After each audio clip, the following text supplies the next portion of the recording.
Hello, everybody. It is Saturday, May 9th, and welcome back to the Nick Watkins Show. I'm Nick Watkins. Let's get into it. So much to talk about today. The big story being Patrick Bailey being traded to the Guardians from the Giants, and we will talk about that. First, we're going to talk about yesterday's Giants game, so we can kind of just go in order here. So let's talk about yesterday's Giants game. The game in which the Giants won 5-2, 5 runs on 12 hits for the Giants, 2 runs on 5 hits for the Pirates. I loved everything about this game. Everything about it went well. Great performance from Robbie Reyes, the starter. The offense we're getting tons of hits, and the bullpen also was solid, especially Keaton Wynn. I loved everything about this game. And although it did get a little bit dicey at some points, the Giants were able to win. It really felt like we should have scored more than 5, which is fantastic news. I loved everything about this game. We'll start with the offense. And the Giants have been getting hits throughout the year. This isn't anything like crazy, although 12 hits is great. But we've got a lot of hits before. The problem was we weren't getting them in succession. We weren't getting hits right after each other, trying to get more hits. And when the first guy gets a hit, we weren't able to get him in to score. We weren't getting hits in succession. And yesterday, we were getting hits in succession. If you go down the lineup, Jung-Hoo Lee, 2 for 4. Arias had 2 RBIs with a single. Casey Schmidt had a hit. Rafi Devers, 2 for 4 with a homer and 2 runs scored. Chapman did not have a hit, but he made good defensive plays. Adames went 2 for 4, and he even had a home run taken away from him, so it could have been 3 for 4. Ramos went 2 for 4 with an RBI and a run. Gilbert 1 for 4 with an RBI and a run. Jesus Rodriguez had a hit. Everybody except for Chapman had a hit, and Chapman still contributed to the game, and that's what you want to see. And when we were getting hits, we would get hits in the fourth inning and the third inning. We would get hits right after each other. And when Adames got that hit in the seventh inning, and he was followed up with a double from Ramos. So if you look at this, in the seventh inning, Adames had a single, then Ramos had a double, then Gilbert had a single, then Rodriguez got hit by a pitch, then Jung-Hoo Lee lined out, and then Arias hit a 2-run single. So those are hits right after each other, and one after another, and then they throw in a hit by a pitch as well. And the Giants started to get some offense yesterday, and that was the thing that really I was most happy with, is that when one guy would get a hit to lead off an inning, the next guy or the next guy, maybe even the next guy after that, would get a hit and we would get some runs. And we could have scored more runs. And I was really happy with the way that we swung the bats yesterday. And I hope it continues. Um, I think we also talk about, we talk a lot about Devers and Adames and Chapman, the big leaders on this team. I've been very critical of them this past week, and the main guy I want to focus on is Adames, who went 2 for 4 in the fourth inning with 2 runners on. He hit a ball that really should have been a home run, but it got robbed.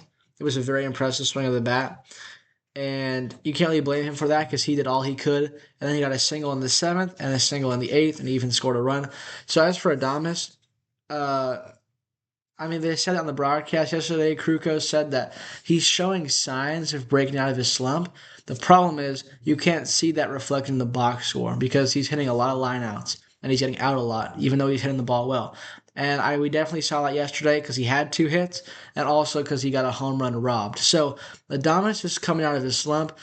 It just might take a little bit more time and he might not get those results right away, but eventually he'll be rewarded for that. The other guy who's still struggling, if you include yesterday, is Chapman. He went over 4 with a strikeout. And yes, he did not have the best at bats yesterday, but I like to see his defense, and he is the best third baseman defender in baseball. And he made great defensive plays yesterday, so he contributed in that way. And then Rafi Devers. He went 2 for 4 with a dinger and a single that was 109 miles an hour off the bat. Very impressive swing on the bat, those two. He did strike out twice, but you'll take that if he hits a homer and scores 2 runs in the game. Very happy. I love the swings he was taking. And I said even a couple days ago, I said a couple days ago that at some point Rafi would get a stretch where hitters, or where, sorry, I said a couple days ago Rafi at some point would just get fastballs to hit because of outdated scouting reports, and he would go crazy. And I think this might be probably the first game, maybe the second game. He has like a 9 game hitting streak right now, 8 game hitting streak. So that's very impressive. I think he's out of his slump. And, he's a notorious slow starter. So hopefully he's back and he'll hit just fine. Um, let's talk about the pitching now. Robbie Ray, man, he was on point today. And it might not reflect like totally in the box score because he had a very rough third inning. But look, Robbie Ray, he was on point. 6 innings, 1 run, struck out 7 batters. He did give up 4 walks, which was a little bit of an issue, but man, he had great control. His fastball looked lively, and I think the reason he had 7 strikeouts and was so good is because he had the slider working and the changeup working. And a lot of times it's one or the other, but he had the slider and the changeup working. And if he gets 3 pitches working, it's pretty much over for the opposing team. His problem was he wasn't locating some pitches. In the third inning, he struck out the first 2 batters, then walked the bases loaded before striking out the final batter. So no runs given to score. Did give up a home run in the second inning to Marcelo Zuna. It was not a bad pitch at all. It was a slider down in the end. Tough pitch to hit, but Ozuna hit it. And aside from the walks and the 1 home run given up, Robbie Ray was fantastic. And it was a great outing from him. He was attacking the zone. All his stuff had great movement. And, his stuff was working yesterday. And it was a great start from Robbie Ray. I especially love how he got run support because Robbie Ray, like, historically, does not get any run support from the Giants when he goes out there in his starts. So I think he was fantastic yesterday. And I really liked what I saw from him. As for the bullpen, 3 guys pitched in the bullpen. Matt Gage had a scoreless inning. Caleb Killian came in for the 9th inning, and he did give up a run. He gave up a hit and walked 2, but it was a 4-run lead, so it was all right. You'd like to see him be a little bit better and lock in that control, but I think he should be all right. And then I really want to shout out Keaton Wynn because Keaton Wynn was disgusting yesterday. That was probably the best I've ever seen Keaton Wynn. He went 1 inning, scoreless inning, struck out 1 batter. He could have struck out the side. I mean, he was a couple pitches away from striking out the side. His fastball, both the four seam and the sinker, are very impressive. The four seam ran up to 99. The sinker had a ton of movement. He threw one sinker, and I thought, well, that's the splitter. But no, it was the sinker. That's how much movement it had. Then he threw the splitter, and that was the nastiest splitter I've seen from him. It had so much vertical drop on it. And it was like 90, 91. And he paired it very nicely with his fastball pitches. He was great yesterday. Maybe the best I've ever seen out of him. And he continues to pitch like that. Oh man, we're looking at a actual dog in the bullpen for the Giants. So special shout out to Keaton Wynn. He was brilliant last night. Let's go over some other scores from the league. The Astros beat the Reds 10-0. You know what? I'm sorry. We don't have time for that. Kind of a shorter episode. But we got a lot to talk about, so let's talk about it. Patrick Bailey traded from the Giants to the Cleveland Guardians. And I said it on my instant reaction. This is a bittersweet trade for the Giants. Because on one hand, Patrick Bailey has been horrible this year. Like, he's been garbage. And the bat is non-existent, and the defense, which is Gold Glove caliber, has not been as good as previous years. And you also have Susak, who's hitting like 450, coming out from his rehab assignment probably today. You have Rodriguez, who's impressed a lot in his like 4 games, and he's also hitting above 400. And they're just playing much better baseball than Bailey is. And so for those reasons, he had to go. In addition to that, we got a first-round pick back and a pitching prospect they call Tugboat, who pitched in the WBC for Canada and looks pretty good in the minor leagues. So in terms of we got rid of a negative player and we got a lot back for him, it's a very good trade. But the reason it's bittersweet is because Patrick Bailey is a beloved player for this franchise. I remember when he came up and everyone just loved him immediately. His defense so good, so impressive. But the bat was never there, and now the bat's not there at all. Like completely not there. It's unfortunate because he's had some great moments. You go to all the walk-offs he's had. The one against the Dodgers, the one against the Phillies, the one against the Pirates, and two against the Rangers. He's a very, very beloved player for this franchise. Unfortunately, he's no longer part of the franchise. And I was saying it to Ashton earlier at the gym today when I saw him. I said, I'm gonna miss Patrick Bailey, but I'm not gonna miss number 14 on the Giants. And that's kind of the summary of the trade. I love that we got rid of a negative player and that we got a ton back for him. It is sad to see Patrick Bailey go, but I think this will benefit us in the long run. And those are my thoughts on the Patrick Bailey trade. But let's talk about today's Giants game, man. And I want to highlight, I think back in April, like early April, I called Susac the new Buster Posey, which is a crazy thing to say, but I don't look too crazy now. I mean, they traded Bailey, who's the new Benji Molina, so Susac could play. And um, shoot, man, Rodriguez looks really good as a backup, and Susac as the everyday catcher. I mean, fans have been calling for this, and I think it's crazy that it actually happened. Like years ago, this would not have happened. They would have held on to Bailey. But Buster is sending a message saying, if you're not playing well, you are not safe in your job. And I think this will benefit the Giants this year and in the future, for sure in the future. But let's take a look at today's game. So the pitching matchup is Ashcraft versus Roop. And Roop, the commander, as Hunter Pence likes to call him, has been fantastic this year. 5-2 with a 3.18 ERA, 43 strikeouts in 39 and 2/3 innings. He's been outstanding, and he might be our best pitcher so far this year. Having him and Ray back to back is very good, followed up by Molly and Webb. You love to see that, but hey, I I think I think it's good. I always like base my decisions off of vibes pretty much. I think Roop's gonna have a great start today. The last start against the Rays, I had like a weird feeling about it. Like he wasn't gonna be very good, and he wasn't. He gave 4 earned runs in 4 innings. Today, I think nothing. I don't think anything's gonna go wrong. I don't think he's gonna be like 8 innings, but I think it'll be like six scoreless, maybe seven 2-run innings. I have a good feeling about today's game for Landon Root. And as for the offense, you want to see it continue, man. You want to see Adamas get some hits. You want to see Devers get some hits. You want to see hits back to back, hits in succession. That's what we need for the Giants, and hopefully that's what we get. So that's the Giants today. It's baseball today. Let's move on to the NFL because yesterday I forgot to talk about Jawan Jennings. Um, Jawan Jennings traded to the or not traded signs with the Minnesota Vikings. I don't hate it, to be honest. Like I don't really care too much. I mean, obviously Jawan was a great player, but at the same time, it's like I think Mike Evans is better than Jawan Jennings. Um, I don't know. We'll have to see how he plays, but so far I'm not moved by it. Let's move on to the WNBA. Yesterday, the Mystics beat the Tempo, 68-65. The Liberty blew out the Sun, 106-75, and the Golden State Valkyries.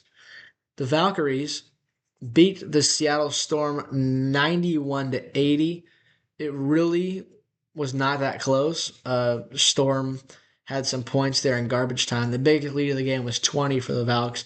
I was very happy with the way this game went for the Valkyries.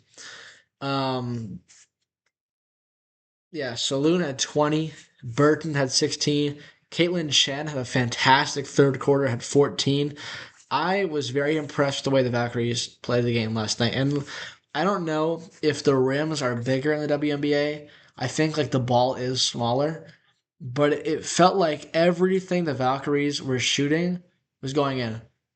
They shot the 3-pointer very well. 15 for 37. That's 40.5% as a team. Very good. I was also impressed by the rebounding, and I thought the defense was also really good. 12 points off turnovers for the Valkyries. It was an impressive win, and I thought it was great basketball being played. And look, if you shoot the three well and you play good defense, that's a winning formula for Golden State basketball. We've seen that from the Warriors. We've seen them shoot threes and play quality defense. And the Valkyries shoot threes and play incredible defense. So I'm really excited for this Valkyrie season. I thought it's a great step in the right direction, and they are 1-0 on the year. Today's games, the Fever take on the Wings. It's going to be Beckers and Azzy Fudd is going to make her debut today. And for the Fever, it's Caitlin Clark. Caitlin Clark playing in her first game back since the injury. Then you also have the Mercury and the Aces. This is a finals rematch. Asia Wilson is back. The Dream and the Lynx. It's going to be Angel Reese's first game as a Dream. And Collier's not playing for the Lynx. And the Sky and the Fire. The Fire with their first ever game. All right, there you go. So let's go on to the NBA. Yesterday, the New York Knicks took a 3-0 series lead over the 76ers, a 108-94. Brunson had 33 points, and the Knicks are red hot. They have won 6 games in a row, the final 3 games of the Atlanta series, and the first 3 games of the 76ers series. The Knicks are on a tear right now, and they look like the clear favorite in the East, in my opinion. And I just don't have much else to say. This next game was more entertaining, in my opinion. The Spurs beat the Wolves 115-108. Both stars were very good. Wembanyama, 39 points and 15 rebounds. He shot 13 for 18. That's 72.2% from the field. He had 16 points in the fourth quarter, and he made 2 huge threes. He was really good. On the other side, Anthony Edwards, 32 points, 14 boards, 6 assists. Man, both stars were at it last night, but Victor Wembanyama was so impressive. So impressive. He was plus 16 in his 37 minutes, 39 points and 15 boards, and 5 blocks as well. Add those on. He was really, really good. Very efficient. And in the fourth quarter, when the game was tough, they turned to him. I also want to make a note that the Spurs-Wolves game was very physical and referee controversy, as there always has been this postseason, but man, Wemby was in his bag last night, especially in the fourth quarter. He hit 2 big threes in the fourth quarter, and man, he was impressive. He was impressive. And today's games, the Pistons and the Cavaliers, the Lakers and the Thunder. Both games on the road for the 1 seeds. And then yesterday, hockey, we'll wrap it up with this hockey. The Canadiens beat the Sabres 5-1. Impressive win for Montreal. They had 2 in the first, 1 in the second, 2 in the third. Newhook got 2 goals. Suzuki, Matheson, Carrier, I guess. They all had goals. Dobish was 29 for 30. Very impressive. Wow, the Sabres had a lot of power plays. A lot of power play shots, at least. But Montreal, they were very good. And it's an impressive game to win. It really was. So there you go.